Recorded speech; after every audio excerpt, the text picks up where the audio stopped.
Alrighty, boys and girls. Boys and girls.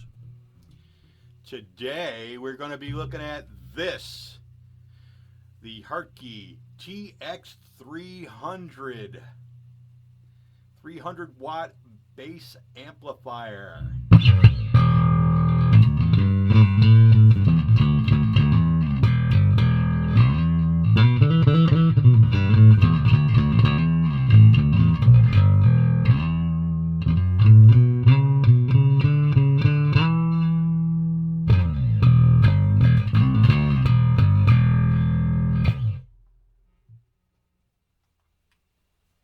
All right. Now,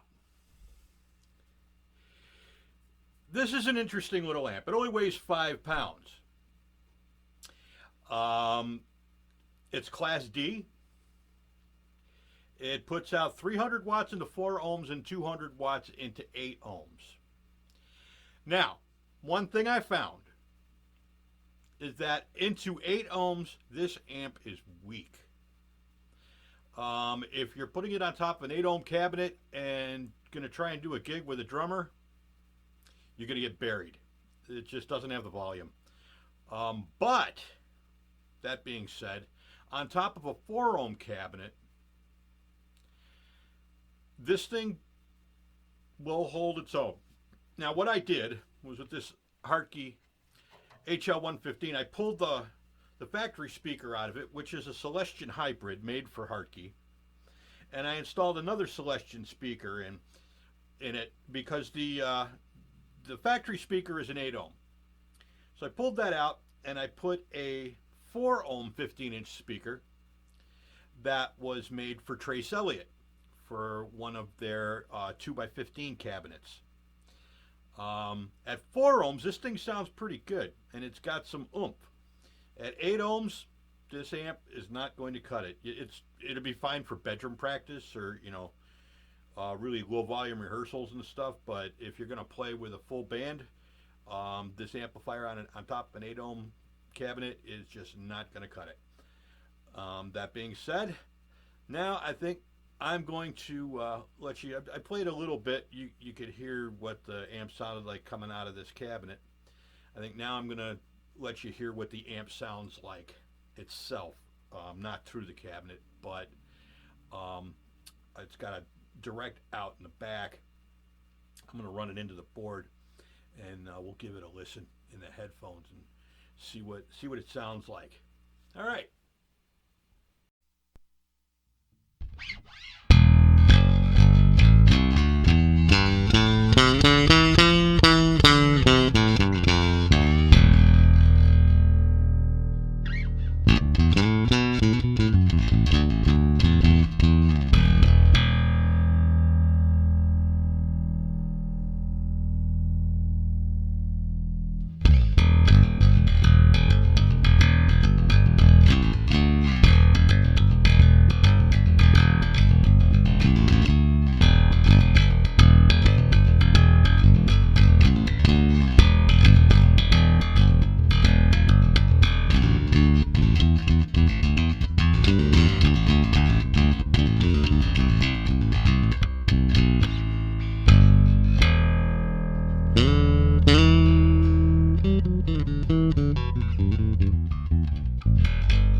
All right, kids.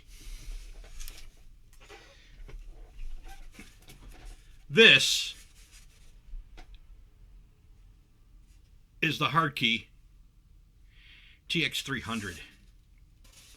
I've got mixed feelings about this particular head. One thing, let's start with the pros, okay? Number one pro, this thing weighs nothing. I mean, nothing. You get held it with one hand, it weighs 5 pounds. It's nothing, okay? It does have good tone. It has an interesting feature set. It has stuff that with my other Hartke amp, I've got to have pedals to do. It has a drive.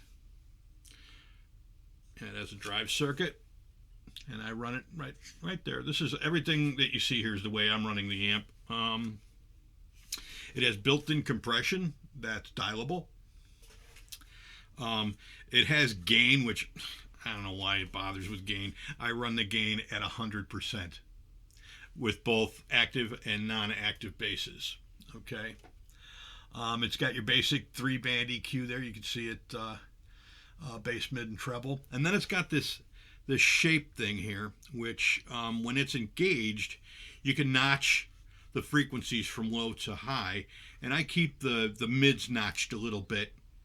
You can see there where I've got it set, and I keep the actual EQ itself is dialed right up the middle.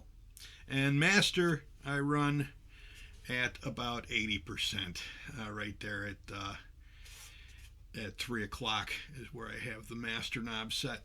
Okay, and then you look at the back side, and you can see you've got your power switch right there, and then you got your power cord. There's a fan that, now I've had this now for about a week. The fan has never come on, although I did notice that when I turn it on, it does spin up, but then it stops. And I sent a letter to Hartke, and I said, okay, I got the amp, but the fan doesn't turn on. Please advise. And they got back to me, and they said the fan is only going to turn on when the amp gets hot. If the amp doesn't get hot, it won't turn on. So I felt the amp, and you probably can't see it in there. There's probably not enough light. But there's a heat sink right in here, and it's right here and right here. I felt the amp on the bottom and the top where the heat sink sits, and it wasn't hot, so I guess it wouldn't have turned on. So if you do get this amp and you notice that, don't freak out. It's just the way it's designed. It won't turn on until the amp warms up. And I mean, I banged the snot out of this thing at nearly full volume on a 4-ohm load, and the fan never came on. So it's that part of it. It stays cool. It's fine. It shouldn't have any problem. Then let's see. There it is. You got your speaker outs right here. You can do 1/4 inch or speak on. I use the speak on. I like the speak on because it actually snaps in and connects and locks rather than the 1/4 inch, which can easily be pulled out. And it actually helps hold the amp up there if it starts to vibrate. All right, and then you have a direct out. You have a ground lift, and you have a effects loop, which also doubles as a preamp out or a power amp in. So, I mean, the amp itself is pretty versatile, very light. You know, a guy like me, I'm pushing 60. I've got health issues. I'm not wanting to carry a whole bunch of heavy stuff. The newer Hartke stuff has been great. The only thing is with the LH1000 head that I have, that thing's kind of heavy. I don't like dragging that around, but this thing is nothing to move. All right, let's go to the cons. All right, what are the cons of this thing? Well, it's not the loudest amp in the world. Granted, it is only 300 watts into a 4-ohm load or 200 watts into an 8-ohm load. The first test I did was on an 8-ohm load, and I was ready to send it back. I'm like, I can't even use this thing. There was very little volume, not enough to play next to a drummer at all. It was fine for bedroom, but if I'm going to take this amp out and gig it, I'm going to need some more oomph. So what I did was, and I think I explained it in the beginning of the video, I took my Hartke HL115, pulled the factory speaker out of it, which is an 8-ohm 15-inch, and I put a 4-ohm 15-inch made by the same manufacturer, but for a different manufacturer. These are Hartke hybrid speakers, paper and aluminum. They're made by Celestion for Hartke. The speaker I put in it was a straight paper speaker made for Trace Elliott by Celestion, 4 ohm speaker. And at 4 ohms, it definitely has enough power to be able to sit next to a drummer. If you're in a crazy loud band, it's still not going to be enough volume. You're going to have to either be also going through floor monitors on stage, or you're going to need to bring a bigger amp. If your band is just stupid loud, this thing is not going to hold up to that. That being said, though, tone-wise, what you heard me playing, that's the way I like to run the amp. I'm not going to go. There's plenty of reviews on the interweb that show you how all this stuff works. I'm not going to go and do that. I'm just here to give you my impressions of the amp and whether, do I think you should buy the amp or should not buy the amp. Well, and that's up to you.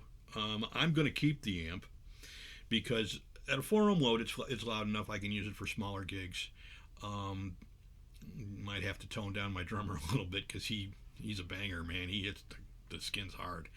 But it's a good sounding amp, and it doesn't weigh anything. It's not a lot of work to move it, which with my 1,000-watt head, that's heavy. That's a heavy head. It's like 45 pounds. Plus, it's in a rack with a power supply, surge protector, power conditioner, and wireless unit. So that adds a little bit of weight. So it's probably going closer to 60 pounds. Just moving this, I could throw this in a bag with the cables and go and play little bitty clubs and stuff, no problem. I had wanted to gig test this, but the 2 upcoming gigs that I had at 2 different places were both canceled, not by any reason of my own or my band's. It just things happened, and the 2 nights were canceled. So hopefully we'll get rescheduled and be able to play those. But so I haven't been able to gig test it. I've only been able to test it here in the studio. And but tone-wise, it's fine. I mean, you'll hear it. That's I had my jazz bass with the volumes and tone dimed. They're wide open, and what you heard was the bass being played through this thing, fairly flat, just notching the mids a little bit. That's it. Okay, so there you go. That's the Hartke TX300 Class D, very lightweight amplifier head. Hope this has been helpful. Have a great day and peace.